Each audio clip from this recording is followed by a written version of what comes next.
Hi, thank you so much for tuning in to this tutorial on how to use Google Services using a student account from home. You may access Google Services from any browser, preferably from Google Chrome. In the address bar, type in google.com and hit enter. In the upper right, click on the button to sign in. Enter your student's email address from the school.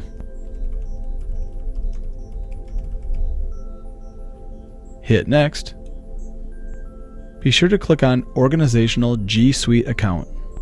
You'll be forwarded to the K-12 Data Center Single Sign-On splash page. Again, enter your email address. Next, enter your password. Click Sign In. At the Google homepage, in the upper right, notice that you have an app chooser. Students can choose Drive, Google Docs, Google Sheets, and even Google Classroom. If you have more than one student in the family, click on the account icon in the upper right. Choose Add Another Account, then repeat the process of logging in. That completes this tutorial. Thank you so much for watching.